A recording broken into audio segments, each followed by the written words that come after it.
Welcome to soda Buti. So இந்த வீடியோவில் நம்ம பார்க்க போறது கொரியன் லவ் படங்கள். 3 படம் வந்து தமிழ் டப்பிங்ல வந்துருக்குது. ஸோ அதெல்லாம் எப்படி இருக்குன்ற மாதிரி தான் பார்க்க போறோம். அண்ட் கொரியன் ஏரியாவில் லவ் படம் நான் பெருசா தேடி பார்க்கறது இல்லை. ஒரே ஒரு படம், அந்த பி வித் யூ படம் மட்டும் எனக்கு ரொம்ப பிடிச்ச படம். அது மட்டும் தான் பார்த்தது. ஏன்னா மற்றபடி இந்த கொரியன் ஏரியாவில் வெறித்தனமான ட்விஸ்ட், என்னடா இப்பெல்லாம் ஆக்ஷன் படம் எடுக்கிறீங்க, சைக்கோ கொலகாரன், இந்த மாதிரி ஏரியாவில தான் கொரியன் படங்களை தேடி பிடிச்சி பார்க்கறது. அப்புறம் தலைவன் டாங்கி படங்கள் பார்க்கறது. லவ் ஏரியா பெருசா பார்க்கறது இல்லை. அந்த பி வித் யூ படம் மட்டும் பிடிக்கும். சரி, இந்த 3 படம் தமிழ் டப்பிங்லேயே வந்துருக்குதே, சரி எப்படிதான் இருக்கு அப்படிங்கிறதுக்காக இந்த 3 படங்களை பார்த்தது. இன்னொரு சேனலை சப்ஸ்கிரைப் பண்ணலாம், சப்ஸ்கிரைப் பண்ணிக்கோங்க. வாங்க வீடியோவை ஸ்டார்ட் பண்ணலாம். ஃபர்ஸ்ட் படம் வந்து ஆல்வேஸ் அப்படிங்கிற படம். இந்த படத்தோட கதை என்னன்னா, நம்ம ஹீரோ வந்து பாக்ஸரா இருந்தவர். இப்ப அந்த வேலைலாம் பாக்குறதுல தண்ணி கேன் போறது, செக்யூரிட்டி வேலை பார்க்கறது, இந்த வேலைகளை பார்த்துட்டு இருக்கா. அப்படி ஹீரோயின் வந்து கண்ணு தெரியாது, அவங்க ஒரு கம்பெனில வேலை பார்த்துக்கிட்டு இருக்கிறாங்க.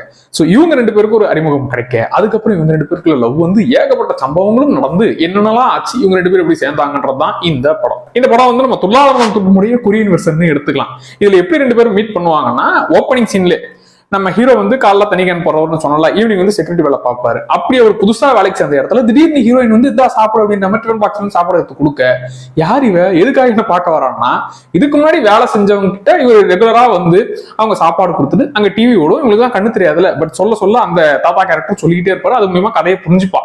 அப்படி அவர் இருக்காருன்னு நினைச்சுதான் வந்திருப்பா. ஹீரோவுக்கும் ஓ இவளுக்கு கண்ணு தெரியாதா, சரி இந்த மாதிரி ரெகுலரா இங்க வருவாளான்ற மாதிரி. அதுக்கப்புறம் 2 பேரும் மீட் பண்ணி கொஞ்சம் கொஞ்சமா காதல் மலர்ந்து அதுக்கப்புறம் நடக்க போற விஷயங்களா இந்த படம் போவோம். துல்லாதவனம் துள்ளும்ல இருந்து ஏகப்பட்ட விஷயங்கள் நம்ம கண்முன்னாடி வந்துட்டு போகுமா.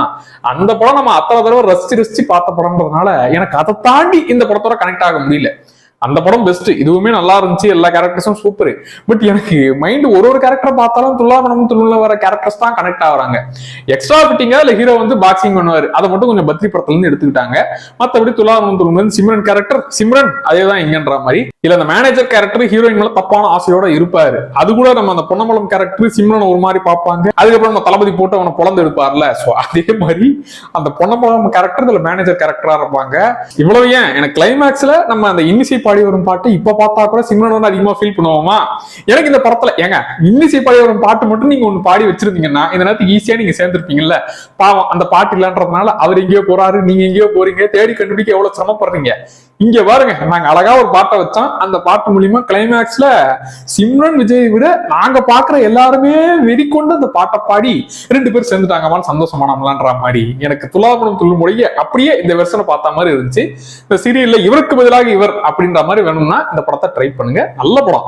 பட் எனக்கு துல்லாதவனம் துள்ளும் ஆல் டைம் ஃபேவரட். சின்ன வயசுல இருந்தே பார்த்து வளர்ந்ததுனால எனக்கு அதுதான் மைண்ட்ல நிக்குது. 2வது படம் வந்து மூட் ஆஃப் த டே. இந்த படத்தோட கதை என்னன்னா, ஹீரோ வந்து பிளே பாய், ஹீரோயின் வந்து ரொம்ப சின்சியரா ஒரே லவ் தான் நம்ம பண்ணணும், வாழ்க்கை முழுக்க ஒரு லவோட தான் இருக்கணும்ன்ற மாதிரி கொள்கை உள்ளவங்க. ஹீரோ கேரக்டர் அதெல்லாம் நமக்கு தேவையில்லப்பா. நம்ம ஒரு பொண்ணுகிட்ட பேசணுமா, அது பாருமா இழுத்தக்க செய்யா, உனக்கு ஆசை இருக்கா, இன்னைக்கு ஒரு நாள் நம்ம ஒன்னா இருக்கலாம், அதுக்கப்புறம் நீ யாரோ நான் யாரோன்ற மாதிரி இருக்கலான்ற ஒரு கொள்கையோட இருக்கிறவர். இப்படி இவங்க 2 பேரும் ட்ரெயின்ல பக்கத்து சீட்ல ஒன்னா டிராவல் பண்ண வேண்டிய சுச்சுவேஷன் வருது. நம்ம ஹீரோ கூச்ச நாச்சம்லாம் இல்லாம ஸ்ட்ரைட்டாவே கேட்டு போடுறாரு, நாம இன்னைக்கு நைட் என் கூட இருக்கியா அப்படிங்கிற மாதிரி ஓப்பனாவே கேட்க, அதுக்கு அந்த புள்ள நீ அக்கா தங்கச்சியோட பிறக்கல, ஏன்டா அது பொறுக்கித்தனமா நடந்துக்கிற பொறுக்கி பையில, நான் 10 வருஷமா ஒருத்தனையே உசுரா காதலிக்கிறேன்டான்ற மாதிரியே அவங்க பக்கம் இருக்க விஷயத்த இவர்கிட்ட சொல்ல, அதுக்கப்புறம் இவங்க 2 பேருக்குள்ள என்னென்னலாம் ஆச்சு, இந்த மோதலா ஆரம்பிச்ச விஷயங்கள் கொஞ்சம் கொஞ்சமா எப்படி சிரிச்சு பேசி அவங்க ஃப்ரெண்ட்ஸ் ஆறாங்க, அதுக்கப்புறம் இவங்களுக்குள்ள காதல் மலர்ந்துச்சா இல்லையா அப்படிங்கிறது தான் இந்த படம். இது ஒரு மாதிரி ஜாலியா ஃபன் மோட்ல ஆரம்பிக்கும். அந்த ஆல்வேஸ் படமாச்சும் உருகி காதல் மோட்ல போகுமா. இதுல நம்ம ஹீரோவை பத்தி எப்ப பார்த்தாலும் அந்த ஹீரோயின் கேரக்டர் பார்க்கும் போதெல்லாம், என்ன இனி எத்தனை பொண்ணுங்களுடைய வாழ்க்கையை சீரழிச்ச, ஏன்டா பொண்ணுங்களை காமமாவே பாக்குறேன் அப்படிங்கிற மாதிரி கலாய்க்கிறது, அந்த விஷயங்கள்லாம் நல்லா இருக்கும். ஏதாவது ஒரு இடத்த கூட்டு போனா கூட இந்த பொண்ணு கூட நீ ஒன்னா இருந்திருக்கல அப்படிங்கிற மாதிரி கேட்கறதுலாம் நல்லா இருந்துச்சு. அப்புறம் இந்த 2 பேருக்குள்ள பாண்டிங் போக போக அந்த கேரக்டரை ஹீரோவை பத்தி இவங்க புரிஞ்சுக்கிறது, அதெல்லாம் கொஞ்சம் நல்லாவே போச்சுப்பா. இது ஒரு டீசென்டான படம். ஸோ இங்கேயுமே உங்களுக்கு போர் அடிக்காது, கொஞ்சம் காமெடி எல்லாம் கலந்து கொடுத்ததுனால ஒரு டீசென்டான வாட்ச். இந்த படத்தையும் ட்ரை பண்ணுங்க. அப்புறம் இந்த படத்துல கிஸ்ஸிங் காட்சிகள் ஏகப்பட்டது இருக்கும். ஸோ அதையும் மைண்ட்ல வைத்துக் கொள்வது நல்லது.